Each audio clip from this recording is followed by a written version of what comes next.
$1 trillion has been deposited into an account in your name. Spend all of it in 7 days and it's yours to keep. Fail and it simply disappears. You read it twice. You open your banking app and there it is. A 1 followed by 12 zeros. There are rules. You can't give it away. No charity, no gifts, no handing it to someone else. You can't burn it. You can't hide it in stocks and call that spending. Every dollar has to leave the account in exchange for something real, something you now own. And one more detail buried at the bottom. While the money sits there, it earns interest. Over $130 million a day. The clock started the second you opened the message. Sounds like the greatest week of your life? It's about to break your brain.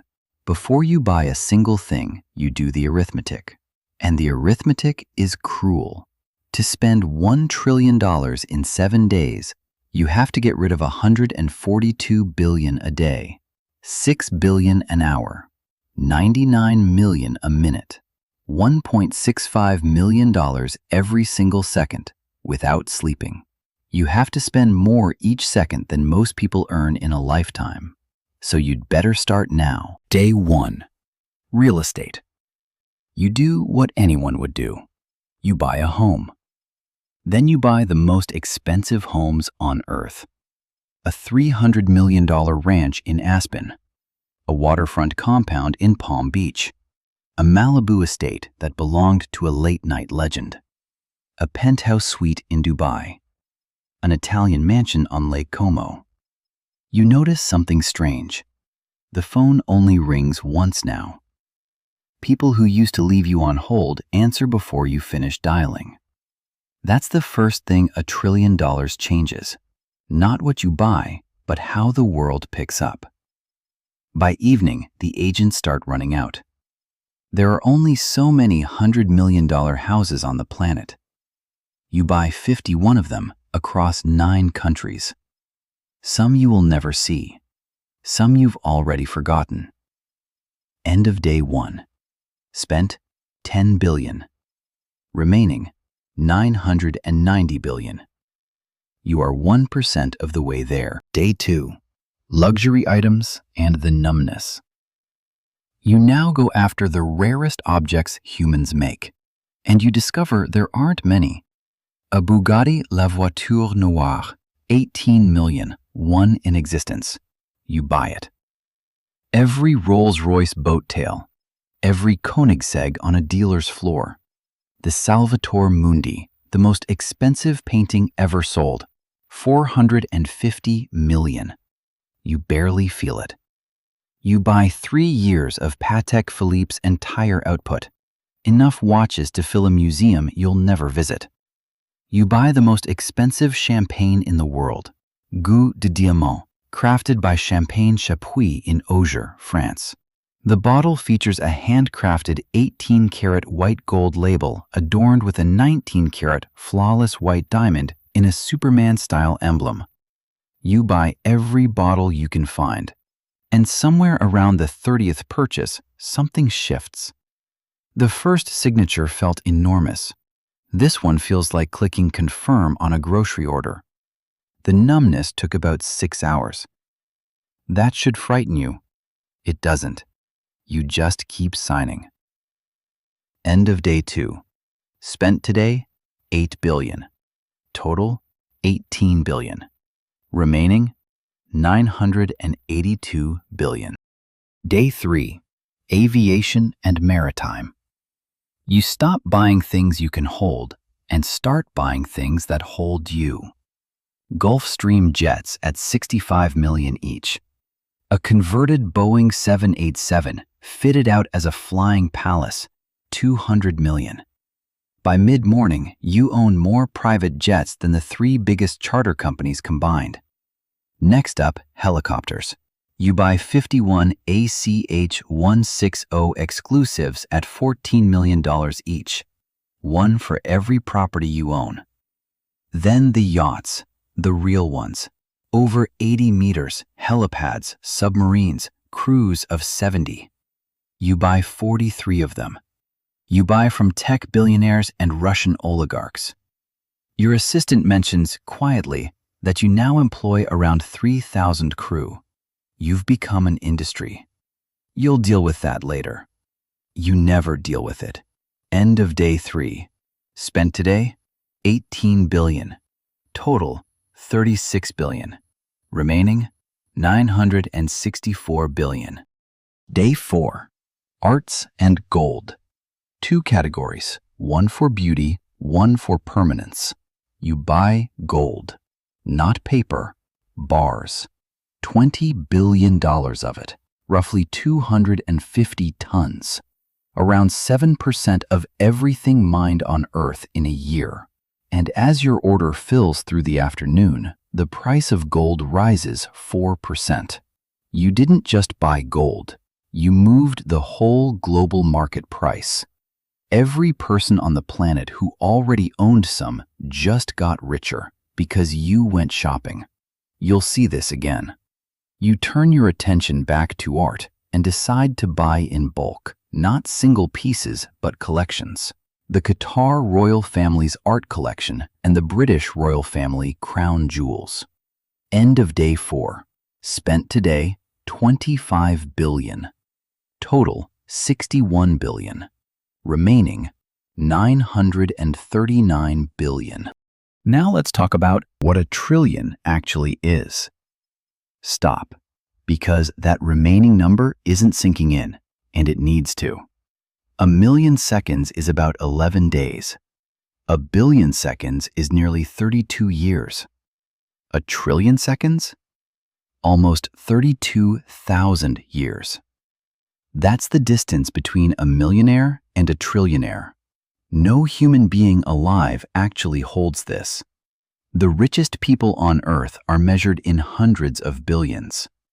You're holding more than any single person ever has, and you have to make it vanish by Sunday. Day 5. Land, islands, water. You buy the Earth itself. Farmland across 5 American states, enough to equal a small European country. Timber forests in the Pacific Northwest and Scandinavia. Then water. In the American West, water rights are bought and sold like any other asset. By evening, farms in 3 states depend on allocations that now belong to you. Then islands. There are around 800 private islands for sale on Earth. You buy all of them. The one with the airstrip in Bermuda and the volcanic bare rock off Norway get the same signature. End of day 5. Spent today, 22 billion. Total, 83 billion.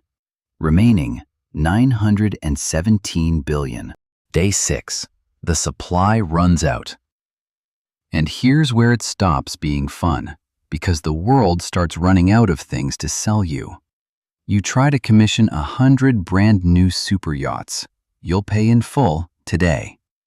The shipyards tell you, every yard on Earth combined can build maybe 15 a year.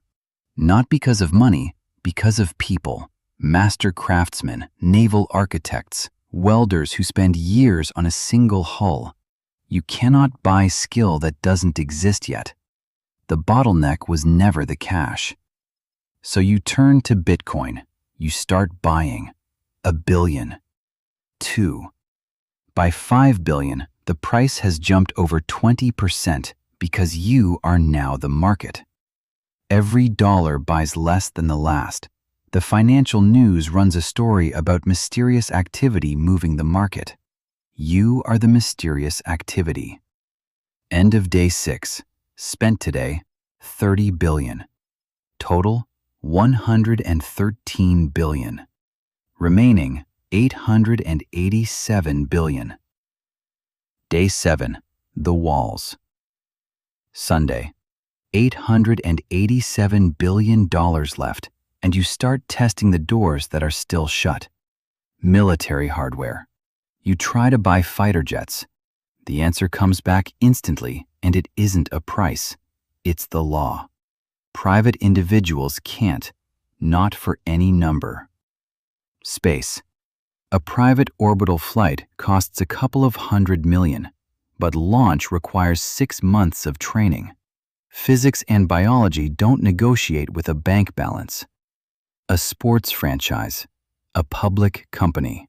Both need approval and filings that take months. The system simply won't move at your speed. And this is the moment it all becomes clear. Every door that stayed shut wasn't locked by money. The money was always enough. They were locked by other things entirely. By law, by time, by physics, by human skill. And none of those 4 things care how much you have. End of day 7. You've spent, in a frantic, sleepless week, around $118 billion. And you have failed. Spectacularly. Because here's what happened while you were drowning. The money you couldn't spend didn't just sit there. Over 7 days, it quietly earned close to $900 million in interest, more than most people will make in 1,000 lifetimes, generated by the pile you were desperately trying to empty. You spent every waking hour trying to get rid of it, and it grew almost as fast as you could burn it. That gap between what you can spend and what it earns is the whole secret. The world was never built to absorb $1 trillion in a week. It was built to let that money sit and compound and quietly buy things slowly, forever.